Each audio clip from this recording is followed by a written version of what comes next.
Nikki Galvin is a 17-year-old singer-songwriter from Sterling, Virginia. She performs regularly in the Northern Virginia area. She plans to move to Nashville in the near future to advance her music career. Nikki is a vegetarian who, when not singing, spends her time at the gym.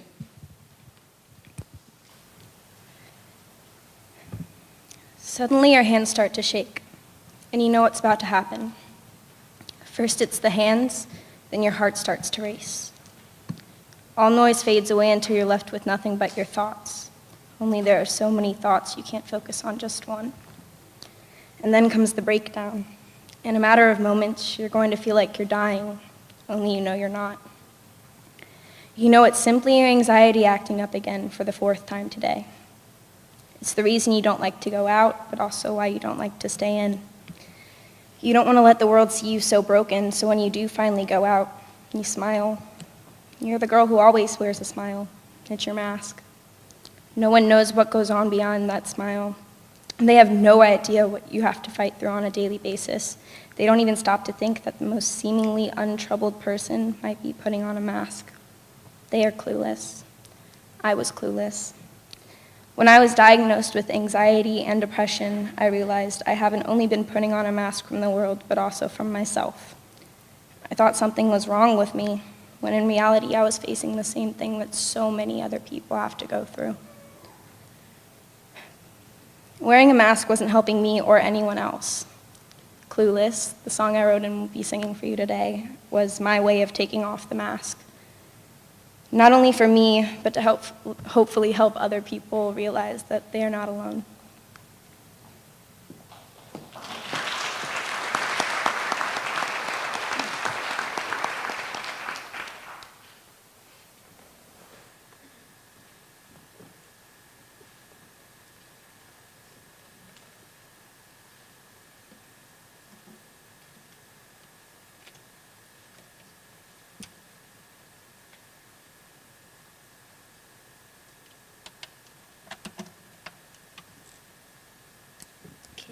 Almost there.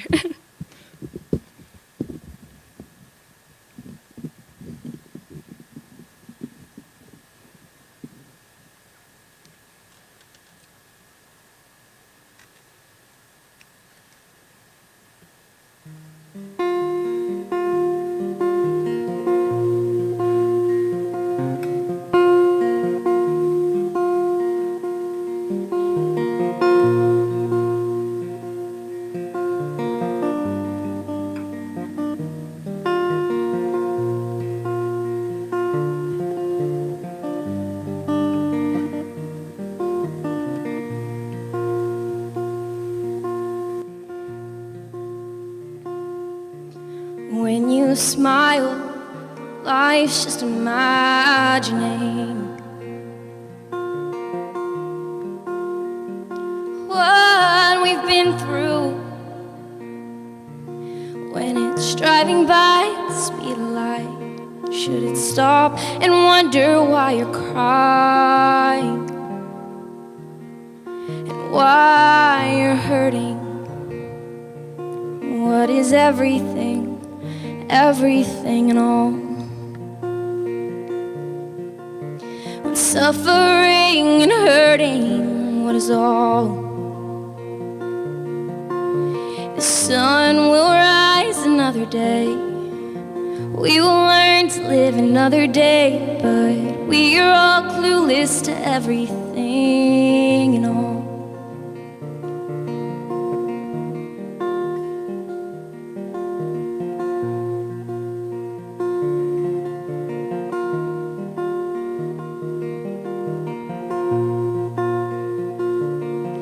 As the tears run down your broken face,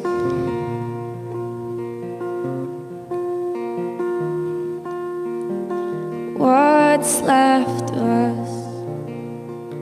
Should we all learn to cope?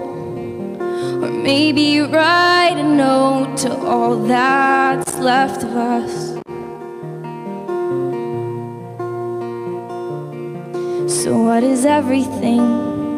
Everything and all. When suffering and hurting, when it's all,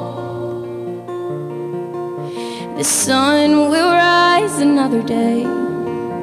We will learn to live another day, but we are all clueless to everything and all.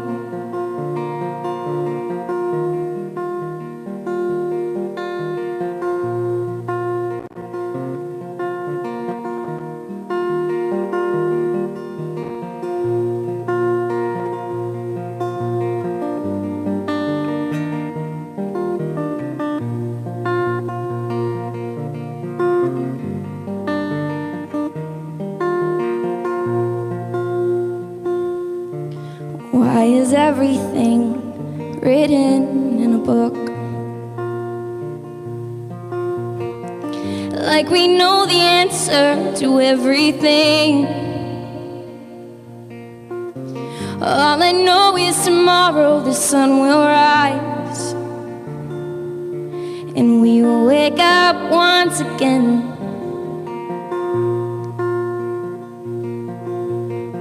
We will learn to live another day. We will learn to live another day. We will learn to live another day. Oh, and somehow we will learn to live.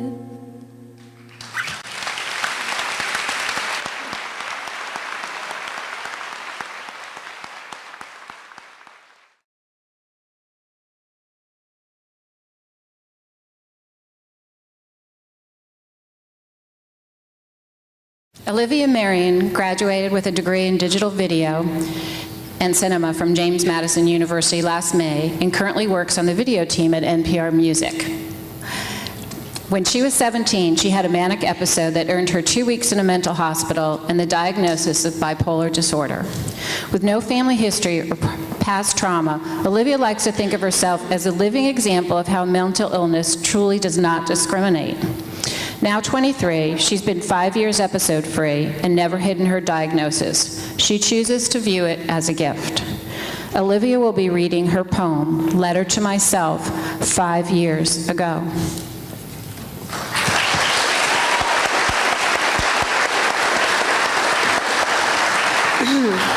Okay. Through the hospital window, the world has fallen white. You are about to go outside for the first time in 15 days. Swollen with bullet points and pamphlets, why me is every third thought. You hear this is not an inheritance, that this is not your fault. Mom signals it's time to leave. Outside, the snow continues to crowd and thicken, making those first few steps indelible. As if suspended underwater for weeks, now that you're finally back, dripping wet, breathing again, people won't stop staring, searching for your pruned up skin, your wrinkled mind. People won't stop looking concerned. In the same way our ears form question marks and stick mysteries to our minds, our brains are full of fragile knots. They can get too loose or too tight and unleash or squeeze out normality. You are now freshly numb from your detangling, and it's hard. A few weeks later, in a high school hallway,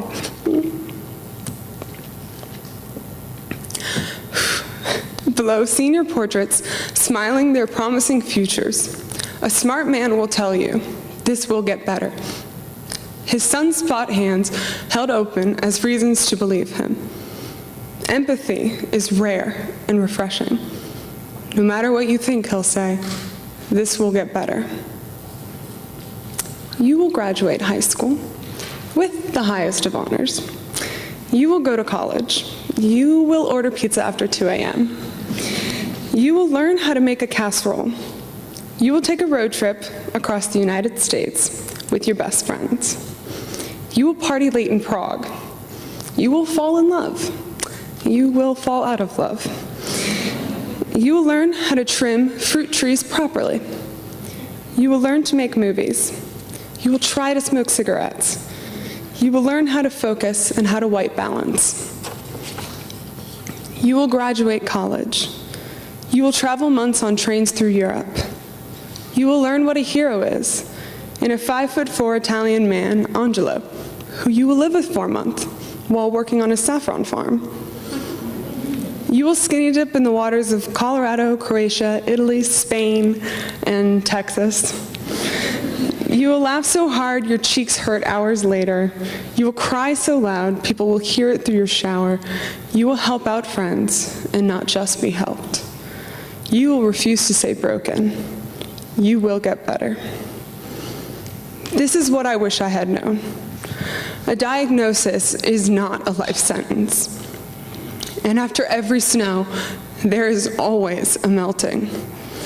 It becomes less of the everyday, until the time when it's only a thought, when you take your 3 light orange pills once a day, keeping your knots and spirits in line. But there are still some nights, some rare nights, when I sit and think about you and me 5 years ago.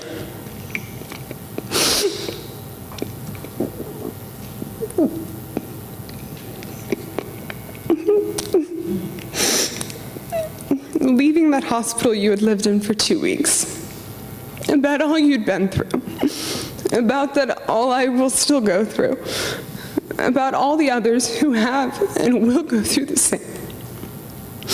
How we go crazy. And I do cry a little, but just a little.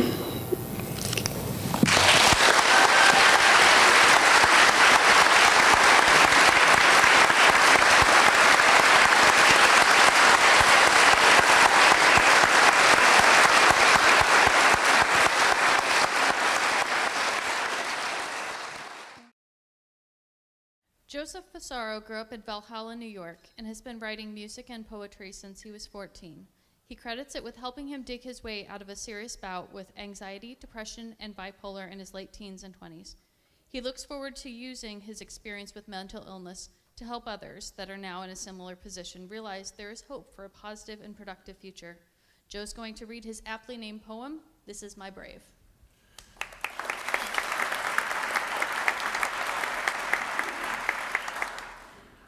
Another thought. It is 4 a.m.